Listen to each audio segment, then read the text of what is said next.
Dr. Stephen Gundry. He's a surgeon, researcher, and author. He did his undergraduate at Yale University, medical school at University of Georgia. He did his residency at University of Michigan.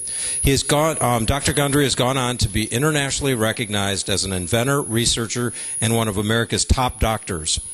Dr. Gundry has accomplishments in areas like robotic-assisted heart surgery, congenital heart surgery, heart transplantation, cardioplegic catheters, minimally invasive valve surgery, mechanical support devices for the failing heart, and reanimation of dead hearts that have contributed greatly to advancements in cardiac care.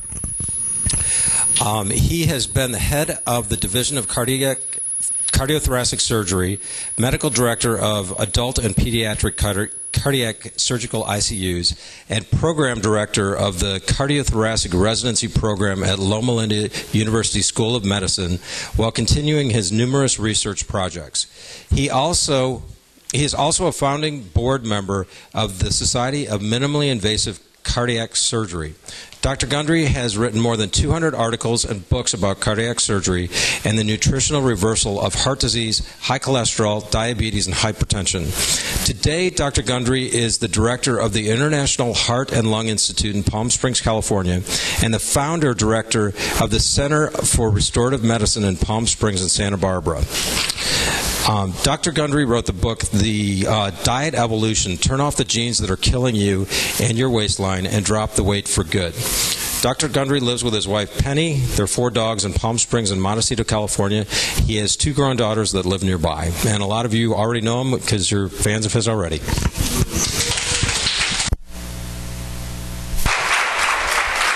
Let's see, you got the controller. Thank you very much. Let's see if this is going to work. I'll just look at my picture for a while. God, you good-looking devil, don't you ever die. Actually, I get up every morning. I can't wait for tomorrow because I get younger every day.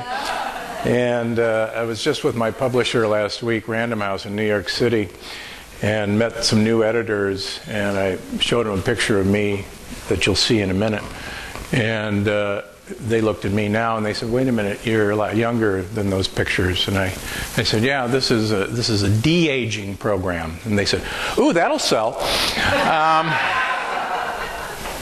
I titled this talk, "Eating Like Your Life Depended on It," because it does. And I'll tell you a little bit about my journey, and the time is late, but I'll try to go through this as quickly as possible.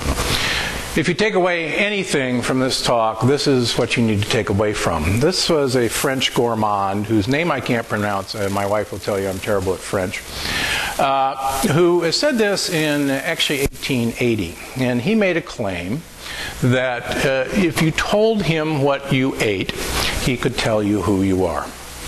And I would make that claim exactly today. And as anyone who comes to my office knows, that I can pretty much predict what you are and what's going to happen to you by what you eat. And the really fun thing is we now have a lot of scientific tests to actually prove to myself or to anybody that in fact what you eat is what you are. No matter what else you do in your life, what you eat is what you are. Here's an example. This was in 2002. I was doing missionary work in India. I brought my nurse with me, and I think you can spot the Americans a mile away. Now, I was actually 20 pounds down into my process at that point, and that's what I looked like. Now, there I am teaching congenital heart surgery in India. And, you know, big boy, nice gut, sweat like a stuck pig. I thought I just was a naturally sweaty sort of guy. Well, wait a minute. 4 years later, there I am with my lovely wife, Penny. And what changed? My genes were exactly the same. I didn't change any of my genes, same genes my parents gave me. I didn't change my exercise program. In fact, I basically threw my exercise program away. I was running 30 miles a week, doing 5Ks and half marathons every weekend. I was going to the gym, Gold's Gym, every day for an hour and doing heavy weightlifting. And I looked like that big fat guy. I was eating a very healthy, low-fat diet. And when I stopped eating a very healthy, low-fat diet, and I stopped running, and I stopped going to the gym, that was the result. That's interesting. I was doing everything right and didn't look too good, didn't feel too good. I had high blood pressure, high cholesterol, I was depressed. Let's see, what else did I have? Arthritis. You name it, I had it. And then they all went away. This all changed when I met a gentleman, you all know the story, you can read it in the book, whose name's Big Ed. And Big Ed came to me after cleaning out his coronary arteries in 6 months with a diet.